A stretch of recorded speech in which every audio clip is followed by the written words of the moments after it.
بسم اللہ الرحمن الرحیم. ناظرین، آج کے پروگرام کے ساتھ میں ہوں آپ کا ہوسٹ فرحان شاہ. آج آپ کے ساتھ ہم ایک ایسی شخصیت کی ملاقات کرائیں گے.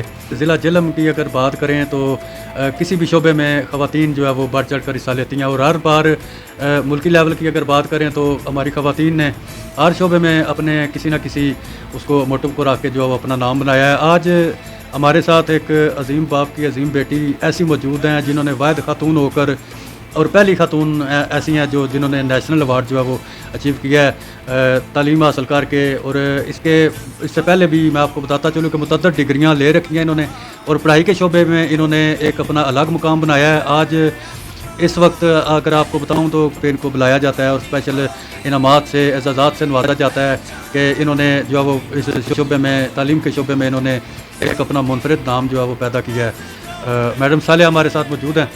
بہت شکریہ میڈم. سب سے پہلے تو آپ کو آج کے دن کے حوالے سے جشن آزادی مبارک، اور ایک خوبصورت سی آج ایک یاد رہے گی ہمارے ساتھ آپ کی. اب یہ بتائیے گا کہ آپ نے اس سفر کا کیسے آغاز کیا، کیسے آپ کے ذہن میں یہ چیز آئی کہ آپ نے یہ اس شعبے میں جانا ہے. ہر کسی کے ایک اپنا پوائنٹ آف ویو ہوتا ہے. جب انسان اس ایک سٹیج پہ آتا ہے تو اس کی کوئی نہ کوئی ایک فوکس ہو جاتا ہے کہ کسی نے بزنس لیول میں جا کے نام بنانا ہے، کسی نے اپنا کوئی ذاتی طور پہ کوئی کرنا ہے، کاروبار کرنا ہے، کوئی سرکاری جاب کرنی ہے، کوئی آفیشیل کوئی ایسا ہوتا ہے. تو آپ نے یہ کیا انیشیٹو آپ نے کیسے لیا تھا اور کیا فوکس تھا آپ کا کہ آپ نے کیا کرنا ہے؟ السلام علیکم جی، آپ کو بھی جشن آزادی مبارک. اور میرا جو سٹارٹ تھا وہ تو بیسکلی ایک چھوٹے سے کالا گجروں کے ایک اسکول سے تھا، لیکن شروع سے ہی میں اول پوزیشن لیتی آئی، انعام لیتی آئی. تو میرے فادر پورے گاؤں کو بتاتے تھے کہ میری بیٹی مٹھائی لا کے پورے گاؤں کو بانٹ رہے ہیں. تو جو وہ فادر کی میں نے ان کی خوشی اور ان کا جذبہ دیکھا تو بس میں ان کو دیکھ کے خوش ہو جاتی تھی. اور مجھے انہوں نے ہمیشہ یہی کہا، ان کا ایک جملہ مجھے اسٹل ابھی تک، وہ جب بھی کسی زندگی کے میدان میں جہاں میں مشکل میں چلی جاتی ہوں نا، تو میں بیٹھ کے سوچتی ہوں کہ میرے باپ ہوتے تو مجھے کس طرح رہنمائی دیتے.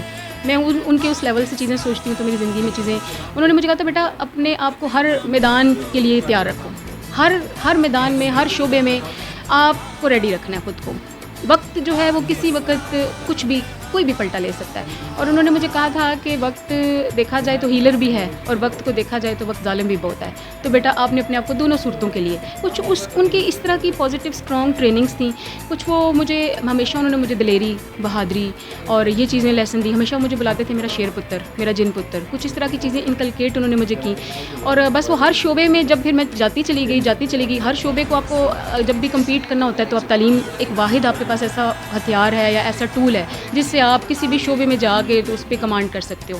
تو وہ جیسے میں نے جب جابز، کیونکہ میں سنگل پیرنٹ ہوں، لائف میں ڈفرینٹ چیلنجز آئے، ڈفرینٹ جابس کے لیے مجھے جانا پڑا. تو اس کے لیے بھی جب جس شعبے کو میں نے فیس کیا اس شعبے کے مطابق میں نے اس میں تعلیم، کیونکہ ڈگری شروع سے میرا کوئی ایسا ارادہ نہیں تھا کہ میں ایک ڈھیر ڈگریوں کا جمع کر لوں. ایسا کوئی ارادہ نہیں تھا. ڈگری کو ڈگری کے ارادے سے نہیں، میں تعلیم کو تعلیم کے ارادے سے میں نے یہ کوشش شروع کی تھی. ہاں اب چاہتی ہوں کہ ورلڈ ریکارڈ کو میں اچیو کروں. اچھا یہ بتائیں کہ نیشنل ایوارڈ آپ نے حاصل کیا ہے، فخر پاکستان ایوارڈ آپ کو ملا ہے. یہ جو آپ نے پہلی ڈگری لی تھی تو اس وقت آپ نے یہ فیصلہ کیا تھا کہ میں نے اپر لیول تک جانا ہے، اس سے آگے بھی میں نے جانا ہے، یا آپ کے والد کا ویژن تھا یہ میرے فادر کی وش تھی. وہ مجھے تعلیم میں ایک ایز این ایجوکیشنسٹ دیکھنا چاہتے تھے. ان کی ایک وش تھی کہ میں ایجوکیشن کے ہر میدان میں، ہر ایک فیلڈ کو، حالانکہ ایک انہونی سی وش تھی کہ میری بیٹی ہر شعبے پہ کمانڈ حاصل کرے، لیکن میں نے ان کی اس وش کو پورا کرنے کی کوشش کی. اچھا جب آپ نے پہلی ڈگری لی تھی تو ایک انسان کوئی بھی اگر ایسے اس فیلڈ میں کوئی نمایاں پوزیشن حاصل کرتا ہے تو اس کے ذہن میں ایک نقشہ بن جاتا ہے، ایک چیز بن جاتی ہے ایسی کہ بندے کو ایک نظر آتا ہے کہ یار میں نے لا کرنا ہے، میں نے کوئی بھی مطلب ایسی ایس کرنا ہے، کسی بھی شعبے میں جانا ہے، یا کوئی بزنس میں ہم نے کرنا ہے یا جرنلزم کرنا ہے. تو آپ نے کیا سوچا تھا؟ مجھے کچھ ڈگریز کے پیچھے کچھ تھوڑا سا سین یہ بھی تھا کہ ہمارے ملک ہمارا بہت پیارا ہے ماشاءاللہ. مجھے بہت پیار ہے اپنے ملک سے، اپنے وطن سے. اللہ تعالیٰ اس وطن کو ترقی دے. لیکن تھوڑا سا جو سسٹم ہمارے اپس اینڈ ڈاؤنز ہیں نا، ان کی وجہ سے جب بھی ہماری فیمیلز کسی شعبے میں جاب کے لیے جاتی ہیں تو ان کو ناکامی اور مایوسی کا سامنا کرنا پڑتا ہے. کچھ چیلنجز بھی اس طرح سے ہوتے ہیں کہ ایک اچھے گھر کی بیٹی کو وہ چیلنج جو ایکسیپٹ نہیں ہوتا اس طرح کا. تو اس مقصد کے لیے بھی ڈفرینٹ شعبوں میں جیسے میں انٹر ہوئی تو جب وہ وہاں کی سچویشن یا وہاں کے حالات میری سمجھ میں یا میری تربیت کے دائرے سے باہر ہوتے تھے تو پھر میں تھوڑا سا شعبہ چینج کر لیتی تھی. جیسے میں لاء میں گئی، میں نے لاء کیا، لیکن لاء کے 15-20 دن میں نے جب جوائن کیا تو میں نے کچھ ماحول مجھے وہ سوٹ نہیں کیا، اس لیے میں لاء کی فیلڈ کو آگے کنٹینیو نہیں کیا. لیکن میں ایک ٹیچر ہوں اور ٹیچنگ کے حوالے سے میں لاء کے لیکچرز بھی دیتی ہوں. تو میں نے ٹیچنگ کو ہی چنا کیونکہ ٹیچنگ شعبہ ایسا ہے کہ جو ہمارے پیغمبروں کی بھی میراث ہے. ہمارے جو بزرگوں بڑوں نے اس کو ایک بڑا باعزت شعبہ خواتین کے لیے اس کو چنا ہے. تو میں نے پھر آگے لاء کو بھی بزنس کو بھی جتنی ڈگریز میں نے کی ہیں میں ان کے لیکچرز ڈیلیور کرتی ہوں اور اس ساری ڈگریز کو جوائن کر کے میں ٹیچنگ کی طرف لے کے گئی ہوں. یہ بتائیے گا کہ ایک خاتون ہونے کے ناطے جب آپ کا سفر اسکول سے نکل کے کالج میں جاتا ہے اور کالج سے نکل کے آپ یونیورسٹی میں آئی ہیں تو آپ کو کن کن مشکلات کا سامنا کرنا پڑا ہے؟ کیونکہ خواتین کے لیے بہت مشکل ہو جاتا ہے اور آپ سنگل پیرنٹ ہیں. میرڈ لائف کے بعد آپ کو کوئی پرابلم ہوئے ہیں یا آپ کے والد نے آپ کا کہاں تک ساتھ دیا ہے اور کیسے آپ یہ بتائیں؟ میرے والد صاحب کو میرے ساتھ زیادہ مہلت تو نہیں ملی. ان کی ابھی ڈیتھ کو تقریباً 12-13 سال ہو گئے ہیں. ابھی میری چھوٹی ایج تھی تو ان کی ڈیتھ ہو گئی.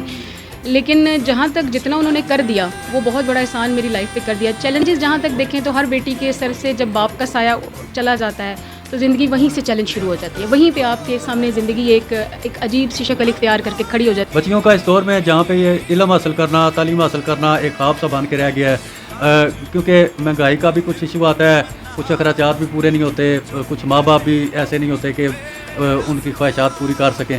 تو یہ ایک ایسی چیز ہے کہ اس میں آپ کو کبھی بھی کمی نظر نہیں آتی علم حاصل کرنے کے لیے. جیسا کہ میڈم صالحہ نے ابھی ہمیں بتایا ہے, ان کا ویژن یہ ہے کہ انہوں نے پاکستان لیول پہ تو اپنا نام بنایا ہے, پاکستان لیول پہ اپنا نام منوایا ہے. ابھی ان کا آگے جو یہ ان کا کہنا ہے کہ ہم انشاءاللہ بہت جلد ورلڈ لیول پہ ایشیا لیول پہ بھی میں کوشش کروں گی اور کر بھی رہی ہوں. اپنے اس چیز کو جاری رکھا ہوا ہے کہ اس مطلب grains book of world record میں میرا نام شامل ہو اور تاکہ میرے والدین کا جو نام ہے وہ روشن ہو سکے. پروگرام میں اتنا ہی. نیکسٹ انشاءاللہ کسی اور شخصیت کے ساتھ ہم آپ کی خدمت میں حاضر ہوں گے. تب تک کے لیے اللہ حافظ.